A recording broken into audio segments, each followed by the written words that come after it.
Goeiedag, dis Koos Kombuis hier met nog 'n aflewering van my gereelde video-bydra aan Litnet oor boeke wat ek die afgelope maand gelees het. Koffie en woorde. Swart koffie, wit woorde. Koffie en woorde. Swart koffie, wit woorde. Swart is die nag wat verby is. Wit is die oggend wat wag. Goud is die dagbreek en rooi is die wond van my pyn. Blou is die lig hier agter my woorde gordyn. Koffie en wyn. Koffie en woorde. Koffie en... Julle weet nie wat is in daai koppie nie. Sê maar, wyn? I don't know. Is vir julle om uit te vind. Vir my om te proe.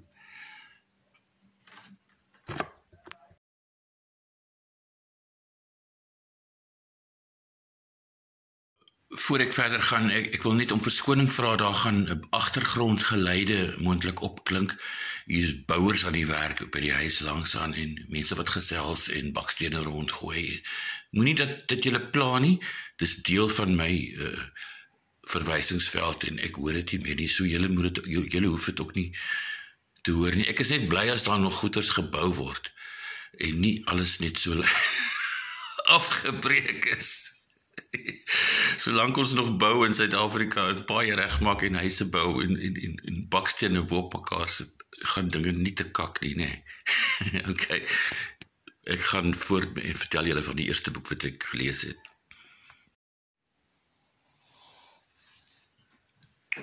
Okay, ek het in Januarie maand net 1, 2, 3, 1, 2, so 3 of 4 boeke gelees. Ek gaan nie breedvoerig oor elkeen gesels nie. Maar ek moet heel eers sê, ek het 'n nuwe skrywer ontdek. Nou eers, julle weet al almal lankal van hom. Ek is soos gewoonlik agter die klip en agter die tyd. Ek het nou eers Willem Anker ontdek. Wat 'n skande. En ek het hierdie boek gelees van Skepsel. Hy het 'n vroeëre besverkoper ook gehad by die naam Buis. Nou hierdie boek kom nou by 2 jaar gelede omtrent by Kwellery uit. En dit is onbeskaamd wetenskapfiksie in Afrikaans, 'n genre wat al hoe meer veld wen, waaroor ek vreeslik bly is. Dit is een van my gunsteling genres. En wat Willem Anker doen, hy skep absolute vintage wetenskapfiksie. Hy is dalk ons beste wetenskapfiksie skrywer op die oomblik in Afrikaans. Hy is heel moontlik een van ons heel beste skrywers, lewende skrywers in Afrikaans. Ek sou skat omtrent die tweede beste. Ek is nie die beste nie, hoor, dis my secret wie ek dink die beste is. Ek gaan nie sê nie. Maar ek dink Willem Anker is ons tweede beste lewende Afrikaanse skrywer. Hierdie boek is fucking crazy. Dit is fucking crazy. Dit is fucking crazy. Lees dit. Dit gaan oor sulke onverwagte onderwerpe, sulke mal idees. 'n man wat trou met 'n olietankskip. Beendere wat opgegrawe word uit die ys en niemand weet wat dit is nie. Slim huise. Dit is 'n storie wat geanker is in die 21ste eeu wat besig is om gebore te word. En dis in Afrikaans en dis heerlik en dis slim en dis tegnies en dis interessant en dis prikkelend En die karakters is driedimensioneel en geloofwaardig lees dit. Uitgegee deur, het ek reeds gesê, Quellery, Willem Anker, 'n skrywer om dop te hou.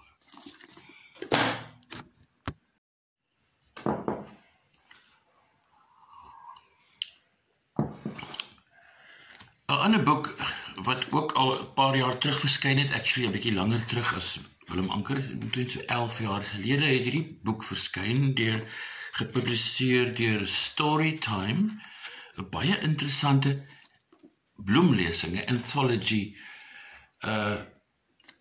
van wetenskapfiksie verhale uit Afrika. Science fiction by African writers, en hulle noem dit Afro-SF. Verskriklike nice boek, ek het dit deurgelees in 2 dae, 'n klomp stories, 'n lekker dik boek.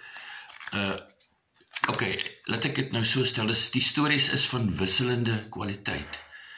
Party was baie swak, die meeste was baie leesbaar, en dan was daar 'n paar baie briljante stories, maar ek het nuwe name ontdek, en nuwe skrywers, en nuwe idees opgetel, en dit is vir my vreeslik interessant, dat wetenskapfiksie wat in Afrika geskryf is, baie anders klink as die wat ons gewoond is in die westerse tradisie. Dit gaan baie oor armoede, dit speel baie af in townships, dit is, die verbeeldingswêreld is anders, en ek het hierdie boek vreeslik bevrydend gevind. Selfs die swakker stories het vir my lekker idees gegee, en ek dink ek gaan hierdie boek dikwels in die toekoms nog raadpleeg, wanneer ek voor my rekenaar sit en my eie wetenskapfiksie goetertjies probeer skryf. Dankie.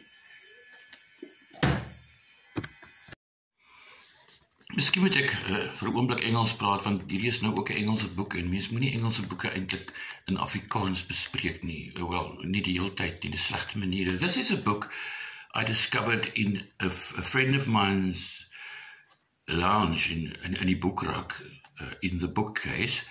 A few months ago, or sometime last year, I did another book. I reviewed another book by this writer, a guy called Matt Haig.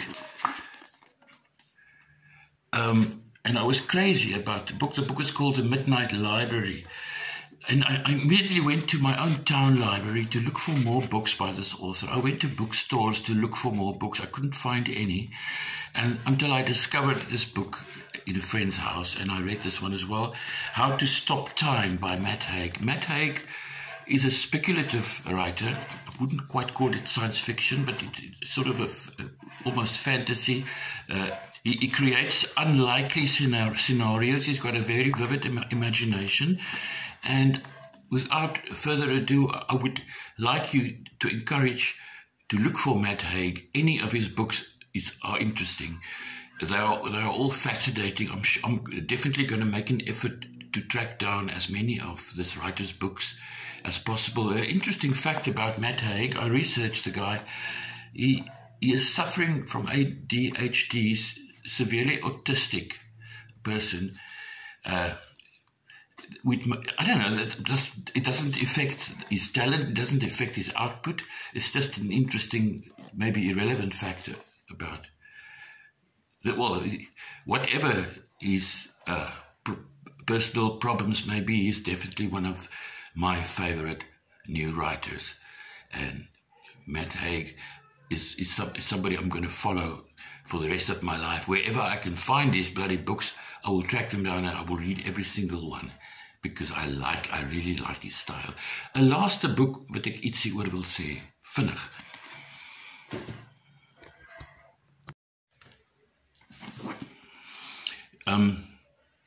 Hierdie boek gaan ek nie behandel of resenseer nie, of bespreek nie. Ek wil net 'n paar sinne daaruit lees. Dit is die agterkant, is mooi. Die voorkant is nog mooier. Gebeente, deur Etienne van Heerden, uitgegee deur Tafelberg Uitgewers.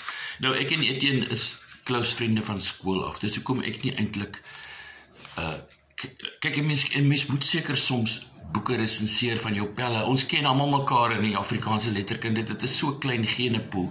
Maar ek en Etienne was besonder close en ek is glad nie objektief oor sy werk nie. Al wat ek wil doen met hierdie boek, Gebeente deur Etienne van Heerden, sy heel nuutste boek, dis 'n fabel, dis in die lyn van Toorberg, nie 'n gewone roman nie, baie bonatuurlik. Ek wil net 'n paar sinnetjies daaruit lees, wat vir my nogal lekker is. Op bladsy 14, dit ruik na braaivleis en skaapvet, en is net 'n entjie van die sterre. Jy hoef skaars die hand uit te steek, dan brand jy jou vingers. Hy beskryf 'n huis wat 'n entjie van die sterre af is. Is dit nie mooi nie? Dit is vreeslik interessant. En dan, 2 bladsye verder, daar's 'n teleskoop met 'n lens soos die gelaat van 'n plaasdam. Die gelaat van 'n plaasdam. I love it. I love it. I love it. Bladsy 130 is daar nog 'n mooi sin gewees. Ek wil hierdie sinne lees, want ek wil vir julle sê, hierdie boek sê vir my, ons moet Afrikaans beskerm en koester, want as 'n mens sulke mooi sinne in Afrikaans kan skryf, dan sê dit vir ons iets van die taal, se potensiaal. Toe die bewing kom, vertel sy nou, toe val die porselein uit die kaste, die skilderye van die mure, en die gesigte uit die spieëls. Is dit nie crazy nie? 'n Aardbewing en mense se gesigte val uit die spieëls uit. Ek hou daarvan. Ek hou baie daarvan. Nog een aanhaling.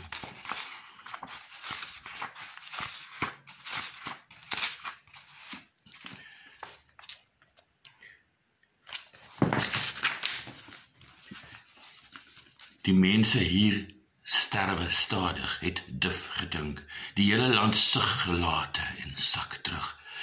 Jy het 'n massiewe elektriese gitaar nodig, ingeprop by kernkrag, 'n gitaar wat 'n revolusie kan losjol, om hierdie Suid-Afrika uit sy ennui los te ruk. Wow. Ek hou van Afrikaans. En julle? Dankie. Dankie Etienne van Heerden. Tot volgende maand.